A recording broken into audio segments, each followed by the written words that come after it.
Gotta angle this just right or I'll impact with the ground too fast. Yeah, I'm doing it. Skimming off those poor cars. Slowing myself down just perfect. That's great. Hi everybody, welcome to the very first episode of Dumb Comics, the show where we talk about comics and are dumb. Camera shot.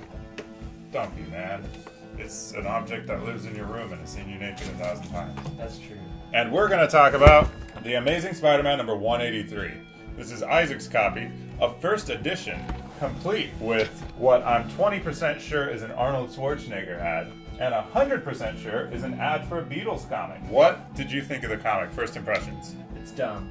It's dumb. While a perplexed Peter Parker ponders his possibly pernicious problem, try saying that 5 times fast. This is a Rocket Racer one. Rocket Racer is an established character at this point in Spider-Man. In August 1978, they'd already been doing a bit of a Rocket Racer run, apparently. Spider-Man goes very late to the hospital to visit his Aunt May. Doctor gives him a lot of shit. Right as he opens the door, his spidey sense tingles, because someone he doesn't like is behind the door. Something bad. Rocket Racer. What's his real name?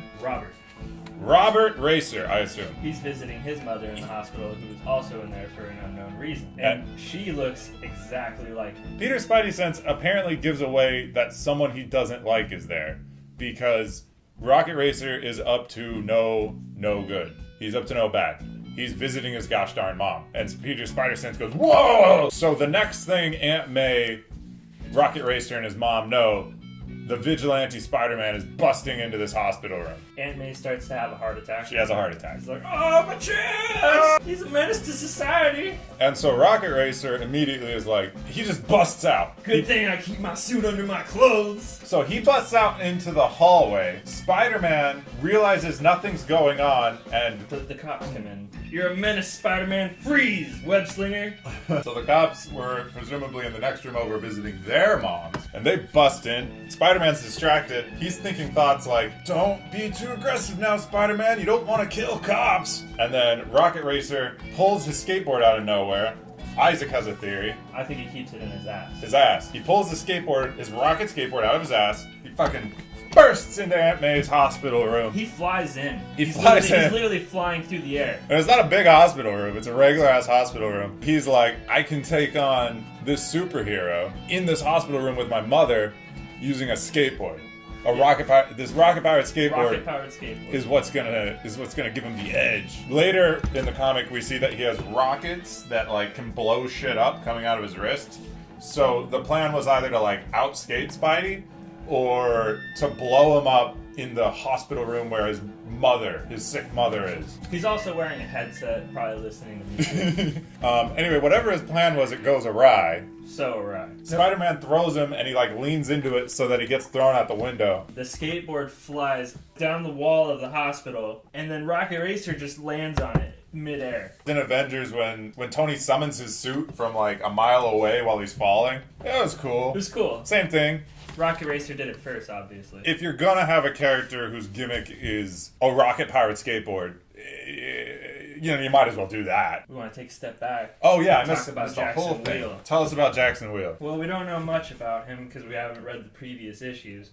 But it seems that Jackson Wheel had a couple run-ins with Rocket Racer. They don't like each other. So Jackson Wheel stops into the Tinkerer's toy shop, and he wants something cool made to fight Rocket Racer. Tinkerer asks him, do you want some kind of motif? I don't know, man. I just hate that Rocket Racer always calls me the Big Wheel. Always calling me names, calling me Big Wheel. Big Wheel. The universe that they live in, where people give their enemies really dope nicknames. His name is Wheel, and he's really mad at Rocket Racer specifically for calling him Big Wheel. People call me Big Dan, and I think that's cool. I get called Big Isaac all the time. It's freaking awesome. If I called you Big Geesling, like Big Goose. Big Goose? I'd be hyped on that. One of the coolest characters in Top Gun's named Goose. He didn't try to kill Tom Cruise for calling him Goose. He didn't invent a giant big goose machine to kill him. And then don't we have a giant big goose machine? Spider-Man says, well, I'll worry about that freewheeling frisbee another time. First, I want to set the record straight with my roller derby reject. Pretty awesome nicknames for these guys. And here's the thing about that. I don't know who he wants to set the record straight with first. Because those are two wheel-based nicknames. for wheel-based villains. Let's keep talking about Jackson Wheel. His villain backstory is he was, I guess, traumatized enough by the guy he's mad at and wants to kill, Rocket Racer, for calling him Big Wheel. So the Tinkerer is like, alright man, just give me some money and we'll take care of this. Interesting that he used to call you Big Wheel, you say? Yeah. I wonder if I could do anything with that. So he makes him like this Ferris wheel, weaponized Ferris wheel, basically. It's pretty awesome. But before he does that, he goes and gets his little, it's like a slave. That he keeps in a closet. It's a black man. That lives in a closet. His name is Toy. We're asking, is this guy an android? What is this guy? His only purpose is to serve the Tinkerer in making things. Are you up to assisting me? This dude that he keeps in, like, this box for an RPG or something is what it looks like. Are you up to helping me now that I've let you out of the box? It is a bit racist. Toy is always ready to help you, sir. Splendid, my boys. So I'm wondering if the Tinkerer made this dude? Yeah. He made him black. Anyway, moving on with the story. When Jackson Wheel reappears in the scene to really make trouble for Rocket Racer. And now he's okay with being called the Big Wheel because he introduces himself as, I am the Big Wheel! Remember you used to call me Big Wheel? Well, Now I am a Big Wheel. I'm not irritated anymore. I love it now. Still mad at you. The word maybe at one point is spelled meta. He says, Craps, the fool means it. Well, I ain't about to let that bozo get me. Meta, he's got power on his side, but I got experience. There's also a sub-arc in here where at one point, when Rocket Racer jumps out the window and summons his board to him, he's like, good thing I've been practicing. So he's been practicing jumping out of windows. But in the conclusion, Rocket Racer says, damn it, I knew I should have taken more time to refine my skill at this thing.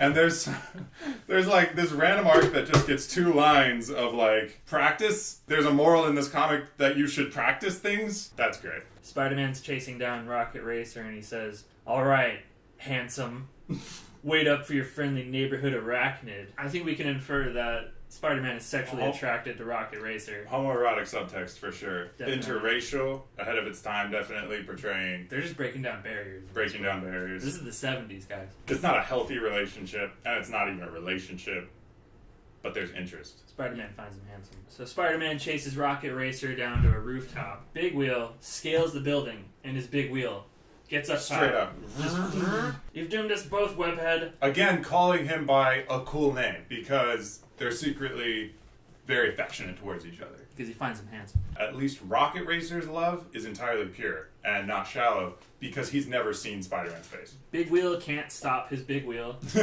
so he drives it right off the building into the ocean. He says, why didn't I take the time to perfect my control over it? Spider-Man dives in. He does like a cool front flip gainer thing, dives in the ocean, and he's like, oh man, I can't find him. What a horrible way to go. And then he just gets out of the ocean and he's done with Big Wheel. Draw attention to this panel where Spider-Man's covered in white goopy water. Homosexual subtext. Homosexual subtext. And then all of a sudden, I totally forgot about my Aunt May who's having a heart attack. Because I broke into her hospital room as Spider-Man because my Spidey sense powers don't make sense.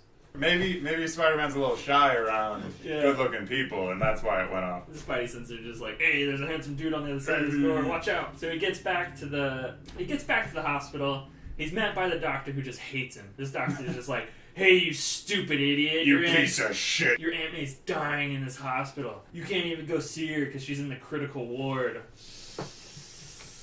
But then Spider-Man gets a visitor, doesn't he? Yes, he does. Peter Parker proposed to Mary Jane. After this doctor roasts him for not visiting his aunt, Mary Jane pops in. And Peter's pretty upset about the whole day. He almost killed his aunt. He just had to fight a really handsome guy. And he's like, please tell me something to cheer about. Have you thought about my proposal? She goes, proposal? Oh, that. Oh, that proposal! Oh, that one. Oh, my God. Oh, the marriage one. Oh, I forgot about that. That's what this dimpled darling is here for, Tiger. Oh, my gosh, dude. She might be saying yes. I've got something big, beautiful, and shiny, all for you. And she just drops the ring in his hand. It's pretty devastating what happens to Peter in this moment. Come on, Tiger. You know, good old MJ is too free a spirit to tie herself down to any one swinger, even to a brown-eyed hunk like you. There's a world of groovy guys out there, and this doll's gotta be free to find them. Hey, put on a smile, doll face. I'll see you around sometime. We can still be friends. Right, Tiger? It's the most casual rejection I've ever read. I think we can infer that maybe if Peter had told her he was Spider-Man, she would marry him. Yeah, or if he told her that he was groovy. At the end, I think it's a Twinkies ad. Captain America and the Time Warp. Oh my gosh.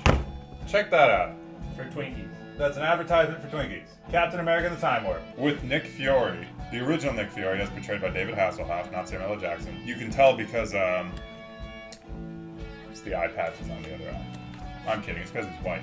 I think it's probably better than this issued Spider-Man. It comes in hot with like a science fiction concept. A rip in the time-space continuum finds Caesar and his Roman army in our world. So they just show up. Poof. And that's how they're going to advertise this product to you. He says, "It seems I have found a strange new world to conquer. We're in trouble. Caesar's here to take over. Nick Fury and Captain America at S.H.I.E.L.D. HQ being like, Take care of it, Cap." a time warp, I expect. As if this happens all the time to Captain America. One of Caesar's dudes, "Caesar, the men are hungry." And they start eating Twinkies.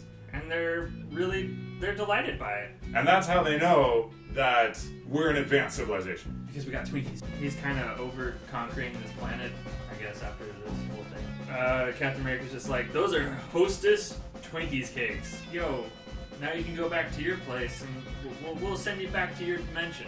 Caesar's only request? That they go home with a bunch of Twinkies. Enough Twinkies to truly feast on. This tumultuous time in American history, August 1978, just trying to remind us all of how good we have it. Yeah, we have Twinkies. And even if you were the Grand Emperor of Rome, you would be jealous. I think of the movie Interstellar and how the point was that love transcends space and time. He should have made Interstellar about how Twinkies transcend space and time. Perhaps even adapt this exact Yeah. comic. Caesar's love of Twinkies transcended space and time. That was the first episode of Dumb Comics. We're hoping to do a lot more. Yeah. Be sure to like, Should I say, what do you want? comment, and subscribe. Only if you did like. Smash that like button. Smash that subscribe button. If you want to hear about more dumb comics. Because we got plenty. We've got more. Way more. Yeah. So many more. You know, you got Danny the Street. We're gonna do one on him one day. That's a villain that is a street. A hero, I thought. Is he a hero? Yeah, he's a hero. He's a street either way. Not like a man that was turned into a street. It's just a street. It's just a street that teleports. A sentient street. Bye. Bye, guys. It was fun.